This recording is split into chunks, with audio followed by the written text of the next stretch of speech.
ಇಂಗ್ಲೆಂಡಿನ ವಾತಾವರಣದ ಬಗ್ಗೆ ನಿಮಗೆಲ್ಲ ಗೊತ್ತಿರಬಹುದು. ನೋಡಿ ಎಷ್ಟು ಸೂಪರ್ ಆಗಿರುವ ಕಲರ್ ಬಂದಿದೆ ಅಂತ. ಹಾಯ್ ಎಲ್ರಿಗೂ ನಮಸ್ಕಾರ, ಪ್ರಣಮಯ ಚಾನಲ್ಗೆ ಸ್ವಾಗತ. ನಾನು ಶ್ರುತಿ. ಎಲ್ಲರೂ ಹೇಗಿದ್ದೀರಾ? ಸೂಪರ್ ಆಗಿರ ಅಂತ ಅನ್ಕೊಂಡಿದ್ದೀನಿ. ನಾನು ಕೂಡ ಚೆನ್ನಾಗಿದ್ದೀನಿ. ಇವತ್ತು ಶನಿವಾರ, ಬೆಳಗಿನ ಗಂಟೆ ಸುಮಾರು 9 ಆಗಿದೆ. ನಮ್ಮ ತಿಂಡಿ ಎಲ್ಲ ಆಯ್ತು. ಮಕ್ಕಳು ಕೂಡ ಇವತ್ತು ಶಾಲೆಗೆ ರಜೆ, ಹಾಗಾಗಿ ಆಟ ಆಡ್ತಾ ಇದ್ದಾರೆ ಕೆಳಗಡೆ. ಆಟ ಜೊತೆಗೆ ಸದ್ದು ಗದ್ದಲ ಎಲ್ಲನೂ ಕೇಳಿಸ್ತಾ ಇದೆ. ಹಾಗಾಗಿ ನಾನು ಅಂದ್ಕೊಂಡೆ ಮಕ್ಕಳನ್ನ ಸ್ವಲ್ಪ ಹೊತ್ತು ಆಟ ಆಡ್ಸೋಣ ಅಂತ, ಅವರಿಗೂ ಸ್ವಲ್ಪ ಮೈಂಡ್ ಫ್ರೆಶ್ ಆಗುತ್ತೆ. ನಾನಿವತ್ತು ಮಕ್ಕಳನ್ನ ಆಟ ಆಡ್ಸೋಣ ಅಂತ ಅನ್ಕೊಂಡಿದ್ದೀನಿ. ಮನೆಯ ಹೊರಗಡೆ, ಅಂದರೆ ಮನೆಯ ಹಿಂಭಾಗದಲ್ಲಿ ಬ್ಯಾಕ್ ಯಾರ್ಡಲ್ಲಿ ಆಟ ಆಡ್ಸೋಣ ಅಂತ ಅನ್ಕೊಂಡಿದ್ದೀನಿ. ಸೊ ಅಲ್ಲಿಗೆ ಹೋಗೋಣ ಬನ್ನಿ.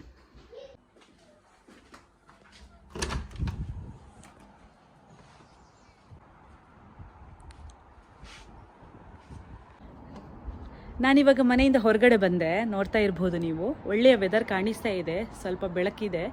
ಕಳೆದ 10 ದಿನಗಳಿಂದ ತುಂಬ ಮಳೆಯಾಗಿತ್ತು. ಇಂಗ್ಲೆಂಡಿನ ವಾತಾವರಣದ ಬಗ್ಗೆ ನಿಮಗೆಲ್ಲ ಗೊತ್ತಿರಬಹುದು. ಇಲ್ಲಿ ಹಗಲು ಲೈಟ್ ಎಲ್ಲ ಕಾಣಬೇಕು ಅಂತ ಹೇಳಿದ್ರೆ ನಾವು ಸಮ್ಮರ್ಗೆ ವೆಯ್ಟ್ ಮಾಡಬೇಕು. ಇಲ್ಲಿ ಇವಾಗ ಸಮ್ಮರ್ ಸೀಸನ್ ನಡೀತಾ ಇದೆ. ಸಮ್ಮರ್ ಒಂದು 3-4 ತಿಂಗಳು ಇರುತ್ತೆ. ಹಾಗೂ ಇಲ್ಲಿ ಮಳೆಯ ಸೀಸನ್ ಅಂತ ಇರೋದಿಲ್ಲ, ಮಳೆ ಯಾವಾಗ ಬೇಕಾದರೂ ಬರ್ಬೋದು. ಇವಾಗ ಇಲ್ಲಿ ಸಮ್ಮರ್ ನಡೀತಾ ಇದೆ. ಈ ಸಮ್ಮರಲ್ಲಿ ಕೂಡ ಈ ಥರ ಮಳೆ, ಗಾಳಿ, ಮೋಡ ಕವಿದ ವಾತಾವರಣ ಎಲ್ಲ ಇದ್ರೆ ಕೇಳೋದೇ ಬೇಡ. ದಿನ ಪೂರ್ತಿ ಬೆಳಕೇ ಇರೋದಿಲ್ಲ, ಮನೆ ಪೂರ್ತಿ ಕತ್ಲಾಗಿರುತ್ತೆ. ಹಾಗೆ ನೋಡಿದ್ರೆ ಇವತ್ತೇ ಒಂದು ಸ್ವಲ್ಪ ಪರವಾಗಿಲ್ಲ, ಒಳ್ಳೆಯ ವೆದರ್ ಕಾಣಿಸ್ತಾ ಇದೆ. ನಾನು ಅಂದ್ಕೊಂಡೆ ಮಕ್ಕಳನ್ನ ಇಲ್ಲೇ ಹೊರಗಡೆ ಆಟ ಆಡಿಸೋಣ ಅಂತ, ಬಟ್ ಆದರೆ ತುಂಬ ಗಾಳಿ ಬರ್ತಾ ಇದೆ. ಇಲ್ಲಿ ಮಕ್ಕಳನ್ನ ಆಟ ಆಡಿಸೋದು ಸ್ವಲ್ಪ ಕಷ್ಟ ಅನ್ಸುತ್ತೆ. ಸೊ ಮನೆಯ ಒಳಗೆ ಹೋಗೋಣ ಬನ್ನಿ.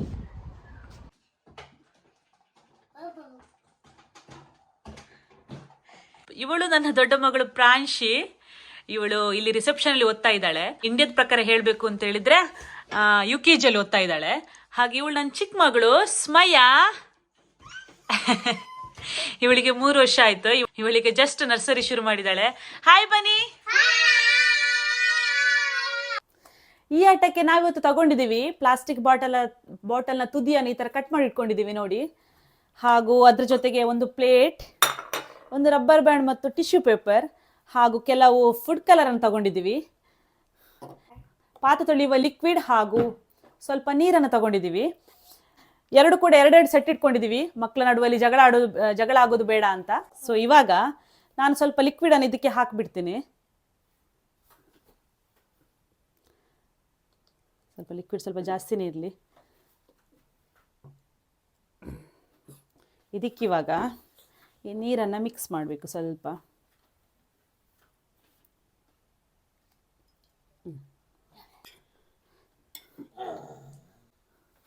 ಸೋಪ್ ಒಟ್ಟು ರೆಡಿ ಆಯ್ತು. ಇವಾಗ ಏನು ಮಾಡಬೇಕು ಅಂತ ಹೇಳಿದರೆ, ಈ ಟಿಶ್ಯೂ ಪೇಪರನ್ನು ಇದಕ್ಕೆ ಈ ಥರ ಇದರ ಕೆಳಗಿನ ಭಾಗಕ್ಕೆ ಟಿಶ್ಯೂ ಪೇಪರನ್ನು ಈ ಥರ ರಬ್ಬರ್ ಬ್ಯಾಂಡ್ ಹಾಕಬೇಕು ಇದಕ್ಕೆ.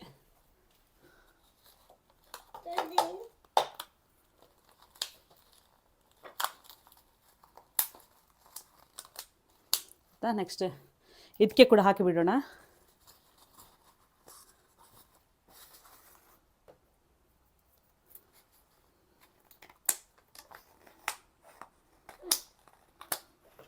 ನೆಕ್ಸ್ಟ್ ಇದಕ್ಕೆ ಯಾವ ಕಲರ್ ಬೇಕು, ಇದಕ್ಕೆ ಫುಡ್ ಕಲರ್ ಸ್ವಲ್ಪ ಹಾಕ್ತೀರಾ ಇಲ್ಲ? ಇವಾಗ ನಮಗೆ ಇಷ್ಟ ಬಂದ ಕಲರನ್ನು ತಗೊಂಡು ಟಿಶ್ಯೂ ಪೇಪರ್ ಮೇಲೆ ಈ ಥರ ಹಾಕಬೇಕು. ಆಯಿತಾ? ಬೇರೆ ಕಲರ್ ನೋಡಿ, ಇಲ್ಲಿ ಗ್ರೀನ್ ಇದೆ ನೋಡ, ನಾನು ಹಾಕ್ತೇನೆ ನೋಡ. ನೋಡಿ ಟಿಶ್ಯೂ ಪೇಪರ್ ಮೇಲೆ ಕಲರ್ನ ಹಾಕಾಯಿತು. ಸಾಕು. ಇವಾಗ ಸ್ವಲ್ಪ ಅದನ್ನು ಅದ್ದಿ, ಈ ಸೋಪ್ ವಾಟ್ರಿಗೆ ಸ್ವಲ್ಪ ಅದನ್ನು ಅದ್ಬೇಕು. ಸಾಕು. ಈಗ ನೀನು ಈ ಕಡೆಯಿಂದ ಊದಬೇಕು. ಅದ್ದಾಯ್ತಲ್ಲ, ಸಾಕು. ಊದಿ ಹಿಡ್ಕೊ, ಕೈಯಲ್ಲಿ ಹಿಡ್ಕೊ. ಊದು. ಪ್ರಾಂಶಿ ತುಂಬ ಊದೋದಕ್ಕೆ ಟ್ರೈ ಮಾಡಿದ್ಲು, ಬಟ್ ಅವಳಿಗೆ ಆಗಲಿಲ್ಲ. ಮತ್ತು ನಾನೇ ಊದಬೇಕಾಯಿತು. ಊದಿ ಕೊಡ್ತೇನೆ, ಕೊಡು.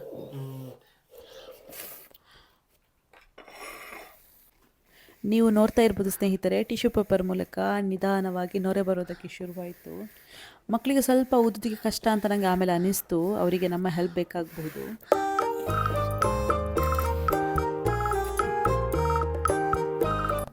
ಈ ಥರ ಹಿಡ್ಕೊಂಡು ಇದನ್ನು ನೋಡಿ, ಕಲರ್ ಎಲ್ಲ ಹಾಕಿದ್ದೇವೆ. ಇದನ್ನೀಗ ಈ ಸೋಪ್ ವಾಟರ್ ಇದೆ ಅಲ್ವಾ, ಅದಕ್ಕೆ ಊದಬೇಕು. ಇದಕ್ಕೆ ನೋಡಿ, ಸೋಪ್ ವಾಟರ್ನ ಸ್ವಲ್ಪ ಇದಕ್ಕೆ ಅದ್ಬೇಕು. ಅದ್ದಿದ್ಮೇಲೆ ಇದನ್ನು ಜೋರಾಗಿ ಊದಬೇಕು.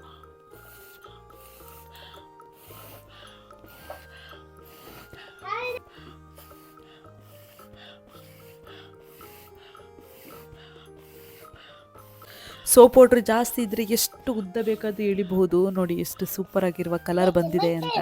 ಹೇಳ್ಕೊ. ನೋಡಿ ನಾವು ತುಂಬ ಕಲರ್ ಅದಕ್ಕೆ ತುಂಬ ಕಲರನ್ನು ಮಿಕ್ಸ್ ಮಾಡಿದ್ದೀವಿ. ಮಕ್ಕಳ ಫೇವ್ರೇಟ್ ರೈನ್ಬೋ ಕಲರ್ ಕ್ರಿಯೇಟ್ ಆಗಿದೆ. ರೈನ್ಬೋ ಕಲರ್ ಅಂದ್ರೆ ನಿಮಗೆಲ್ಲ ಗೊತ್ತೇ ಇದೆ ಮಕ್ಕಳಿಗೆ ಎಷ್ಟು ಫೇವ್ರೇಟ್ ಅಂತ. ಅದರಲ್ಲೂ ಹೆಣ್ಮಕ್ಳಿಗಂತೂ ಶಾಪಿಂಗ್ ಹೋದಾಗಲೂ ನೀವು ನೋಡ್ಬೋದು, ಚಂದ ಚಪ್ಪಲಿ ತಗೊಳ್ಳುವಾಗ, ಒಂದು ಬಟ್ಟೆ ತಗೊಳ್ಳುವಾಗ ಎಲ್ಲದರಲ್ಲೂ ರೈನ್ಬೋ ಕಲರ್ ಹುಡುಕ್ತಾ ಇರ್ತಾರೆ. ಸೊ ಮನೇಲಿರುವಾಗ ಜಸ್ಟ್ ಫನ್ಗೋಸ್ಕರ ಈ ಥರದ ಆಟವನ್ನೆಲ್ಲ ನಾವು ಆಡ್ಬೋದು. ವಸ್ತುಗಳು ಕೂಡ ಹಾಗೇನೆ, ಮನೆಯಲ್ಲಿರುವ ವಸ್ತುಗಳನ್ನೇ ಯೂಸ್ ಮಾಡ್ಬೋದು. ಪ್ಲಾಸ್ಟಿಕ್ ಬಾಟಲ್ ಹಾಗೂ ಮಾಮೂಲಾಗಿ ಎಲ್ಲಾನು ಮನೇಲಿರುವಂಥದ್ದೇ. ಎಕ್ಸ್ಟ್ರಾ ಅಂದ್ರೆ ಒಂದು ಫುಡ್ ಕಲರ್. ಸಾಮಾನ್ಯವಾಗಿ ಫುಡ್ ಕಲರ್ ಫುಡ್ ಕಲರ್ ಅಂದ್ರೆ ಕೇಸರಿ ಬಾತ್ ಬಿರಿಯಾನಿ ಮಾಡೋದಕ್ಕೆ ಎಲ್ಲರೂ ಒಂದು ರೆಡ್ ಕಲರ್ ಯೆಲ್ಲೋ ಕಲರ್ ಅನ್ನು ಮನೇಲಿ ಇಟ್ಕೊಂಡಿರ್ತಾರೆ. ಅದೇ ಕಲರ್ ಅನ್ನು ಯೂಸ್ ಮಾಡ್ಬೋದು. ಎಕ್ಸ್ಟ್ರಾ ಇದಕ್ಕೆ ಶಾಪಿಂಗ್ ಮಾಡಿ ಎಲ್ಲ ತಗೊಂಡ್ ಬರ್ಬೇಕು ಅಂತ ಏನಿಲ್ಲ. ನೋಡಿ ಒಂದು ಒಳ್ಳೆಯ ಪ್ರಯೋಗ. ಮಕ್ಳಿಗೆ ಕೂಡ ತುಂಬಾ ಇಂಟ್ರೆಸ್ಟಿಂಗ್ ಆಗಿ ನೋಡಿ ಟಿಶ್ಯೂ ಪೇಪರ್ನೆಲ್ಲ ಅದ್ದಿ ಎಲ್ಲ ಟ್ರೈ ಮಾಡ್ತಾ ಇದ್ದಾರೆ ಏನೇನು. ನೋಡಿ ಇದರಲ್ಲಿ ಕೂಡ ಒಳ್ಳೆಯ ಕಲರ್ ಕ್ರಿಯೇಟ್ ಆಗಿದೆ. ನೋಡಿ ಇಲ್ಲೂ ಕೂಡ ಬಂದು ಊದಲೆ ಊದಲೆ ಊದಲೆ ಊದಲೆ. ವಾ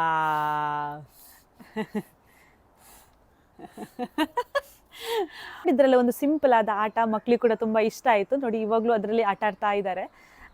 ನಿಮಗೂ ಕೂಡ ಇಷ್ಟ ಆಗಿ ಅನ್ಕೊಂಡಿದ್ದೇನೆ. ನಿಮ್ಮ ಅಭಿಪ್ರಾಯವನ್ನು ಕಮೆಂಟ್ ಬಾಕ್ಸಲ್ಲಿ ತಿಳಿಸಿ.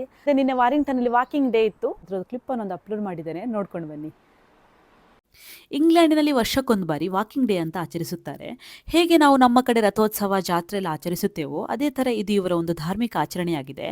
ಎಲ್ಲ ಶಾಲೆಯ ಮಕ್ಕಳನ್ನು ಒಟ್ಟಿಗೆ ಸೇರಿಸಿ ಅವರ ಭಕ್ತಿಯ ಸಂಕೇತವಾದ ಧ್ವಜ, ಮೂರ್ತಿ ಹಾಗೂ ಬ್ಯಾಂಡ್ಗಳೊಂದಿಗೆ ಈ ಜಾಥಾವು ಪೂರಾ ನಗರದ ನಡುವೆ ನಡೆಯುತ್ತದೆ. ಈ ಜಾಥಾವನ್ನು ನೋಡಲು ಎರಡೂ ರಸ್ತೆಯ ಬದಿಯಲ್ಲಿ ಸಾಕಷ್ಟು ಜನರು ಸೇರಿರುತ್ತಾರೆ. ಇಂಗ್ಲೆಂಡಿನಲ್ಲಿ ನಡೆಯುವ ಅತಿ ದೊಡ್ಡ ಧಾರ್ಮಿಕ ಜಾಥಾಗಳಲ್ಲಿ ಇದು ಕೂಡ ಒಂದಾಗಿದೆ.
ಇದರಲ್ಲಿ ಸ್ನೇಹಿತರೆ ವಾರಿಂಗ್ಟನ್ ವಾಕಿಂಗ್ ಡೇ ಯಾವ ಥರ ಇತ್ತು ಅಂತ. ಅದು ಅಲ್ಲದೆ ನಮ್ಮ ಈ ಚಾನಲ್ಲಿ ಶಾರ್ಟ್ಸ್ ವಿಡಿಯೋ ನಾವು ಅಪ್ಲೋಡ್ ಮಾಡ್ತಾ ಇರ್ತೀವಿ. ಅದರಲ್ಲಿ ಫನ್ನಿ, ಎಮೋಷ್ನಲಿ ಎಲ್ಲನೂ ಮಿಕ್ಸಪ್ ಆಗಿರುತ್ತೆ. ಅದು ನಿಮಗೆ ಖಂಡಿತ ಇಷ್ಟ ಆಗುತ್ತೆ. ನೀವು ಕೂಡ ನೋಡಿ, ನಮ್ಮ ಚಾನಲಲ್ಲಿ ಒಳ್ಳೊಳ್ಳೆಯ ಶಾರ್ಟ್ಸ್ ವೀಡಿಯೋಸ್ಗಳು ಇವೆ.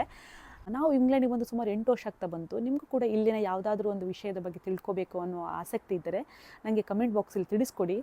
ನಾನು ಆ ವಿಷಯದ ಬಗ್ಗೆ ಮಾತಾಡ್ತೀನಿ. ಮುಂದಿನ ವಿಡಿಯೋದೊಂದಿಗೆ ಮತ್ತೆ ಸಿಗೋಣ. ಅಲ್ಲಿ ತನಕ ಟೇಕ್ ಕೇರ್, ಬಾಯ್.